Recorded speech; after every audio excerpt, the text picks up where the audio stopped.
From the streets of Chicago to the headlines of the world, you are now tuned into the rhythm of real thought.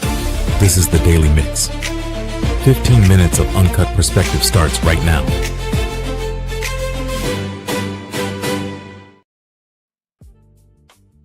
Hey, welcome everyone. Welcome back to the Daily Mix. I'm your host, Omari, JAHI, and today we are exposing something we all feel but really want to talk about out loud. The high cost of holiday cheer. We all love the lights, the music, and the festive vibes. But let's be honest.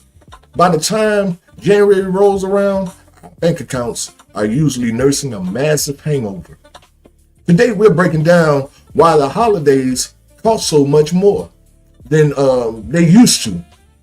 The sneaky psychological traps retailers use to get us to spend, and most importantly, how we can protect our wallets without being totally a Grinch for the holidays. Let's jump into the mix, y'all. So, holiday spending isn't just about the gifts anymore. It's an accumulation of travel, festive foods, hosting, decorations, and convenient spending like ordering takeout because you're too busy wrapping gifts or something, you know. The common trend of people starting the new year in a financial hole often rely on credit cards or buy now, pay later services to fund a single month of celebration. Financial stress during a season meant to be about joy creates massive emotional stress. We often buy gifts out of guilt or, social obligation rather than a genuine desire to bless someone. If someone buys us a gift, we feel a psychological need to reciprocate, even if it compromises our budget. Retailers use holiday scarcities, like try to make you give the appearance that their product is scarce. Like a limited edition holiday sale. It's on sale, really. Yeah, right. Only here, they'll say stuff like, yeah, only here for 2 weeks. Get it while it's hot, And sensory triggers like Christmas music and cinnamon scents in the stores, as you're walking around smelling this scent of cinnamon, that's to weaken you up or weaken your impulse control. Buy, buy now, pay later. Plans, tricks on our brains. It's all about tricking us into thinking an item is cheaper than it actually is by making it into smaller chunks, making it easy to lose track of the total debt, Now, let's take a hard look at what makes a holiday memorable, makes it really memorable. Is it the $100 gadget that you purchase and give someone that gets forgotten by February? Or the traditions, shared meals, and time spent with family, friends, and loved ones? I want to introduce an accountable gifting strategy for families to put a cap on the volume of gifts, buying only 4 specific categories per person. Limit cost or make it even just free alternatives. Like a holiday movie marathon at my house, a Secret Santa with strict $20 limits, or, something like a gifting experience and time like off to babysit for a friend instead of a physical item or something to that effect. We got to be smart about this. According to the National Retail Federation and Statista, the average American shopper spends, check this out, y'all, $890 on seasonal items, with roughly 628 of that dedicated strictly to gifts for others, and the rest going toward decoration, things like that. Now, the total U.S. online holiday retail spending alone crossed a record-shattering $257.8 billion. I'm going to say that again. Online shopping in 1 year.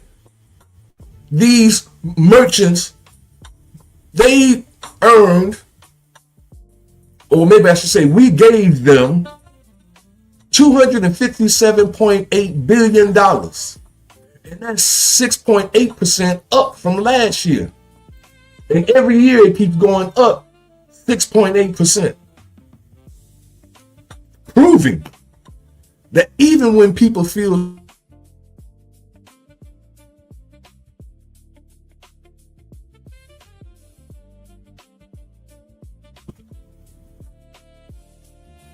well, I disappeared there for a minute. I'm back, y'all. The data highlights a massive split in how the holiday were funded. High-income households earning over like $150K increased their holiday spending by nearly 26%. Meanwhile, lower-income households under $50K were forced to cut back their budgets by 24%. Dropping to an annual average of $699, showing that holiday cheer has drastically different financial consequences depending on your wallet, how much money you make, right? So now, the total U.S. credit card debt peaked at a record amount of $1.28 trillion. $1.28 trillion at the end of the holiday shopping quarter, driven directly by festive financing. You know, like I was talking about earlier. Buy now, pay later. That crap. It's a trick, y'all. Don't fall for it. For those who couldn't pay off their holiday debt immediately in the year, the corporate interest hit hard. The average credit card APR on interest accruing accounts set at, check this out, 21.52%. That's the interest rate, y'all. 21.52%. And new credit card offers an average stinging 23.79% APR. While the Federal Reserve reported that credit card balances saw a standard seasonal drop of $25 billion by the end of the first quarter, people tried to pay down their bills. The credit card delinquency transition rated hovered around or over 8.6%. Now, I want you to understand what I'm saying here. Credit card delinquency hovered around 8.6%. That means out of 100%, 8.6% of people with credit card debt fell delinquent, fell behind, meaning nearly 1 in 11 cardholders are actually falling behind on their payments post-holidays. Holiday wrap-up showed that buy now and pay later, those services accounted for $20 billion in online spending during November and December. $20 billion during 2 months during November and December. Alone, a 9.8 jump from the previous year. Out of that 20 billion, 16.4 billion was spent directly on mobile devices. Hear me now.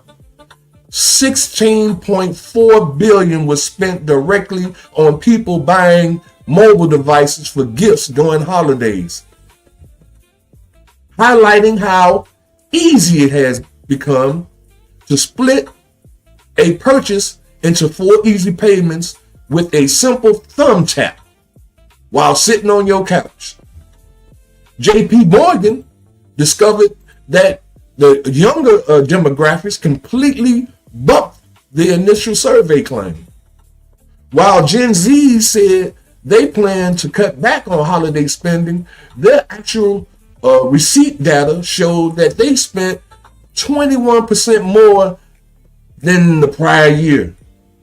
Young people spending, they're following suit, increasingly relying on credit options and short-term financing to bridge the gap. Come on, y'all, look.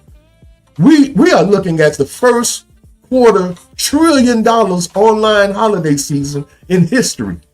I'm gonna say that again. This year, this is what they're expecting. Just in the first quarter, meaning the first 4 months of this year, which we've already gone through, that there would be a quarter of $1 trillion spent online during holidays. But check this out, y'all. But it was funded largely by a record 1.28 trillion credit card mountain and a massive 20 billion surge in buy now, pay later. The corporate interest machine relies on us choosing immediate nostalgia over January peace of mind. The corporate playbook doesn't wait for December to put us in a hole. They've mapped out the entire calendar year, from Valentine's Day in February to Mother's Day in May, straight into back to school rush in August. They have turned family milestones like in love and seasonal shifts into commercial traps designed to keep consumers paying off interest year round. Now, family, as we wrap up today's mix, I want you to sit with this truth. We cannot build generational wealth. We are constantly financing the seasonal cheers of others. The corporate system has spent billions designing a 12-month calendar of emotional traps. They want us to believe that the depth of our love for our children, our parents, our partners is measured by the height of our spending. But every time we swipe that card to meet an expectation we can't afford, we aren't just buying a gift. We are selling our future peace of mind to a corporate interest machine that gets rich off of our debt. Thanks for sharing this 15 minutes with us here on the Daily Mix.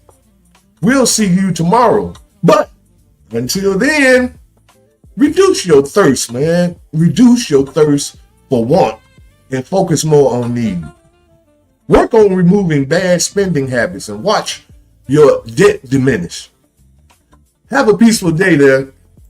This has been the Daily Mix, and I'm your host, Omari JAHI. Peace out, y'all. Take care of your mind, take care of your health, and we'll be back in the mix tomorrow at 12 noon. Till then, peace out.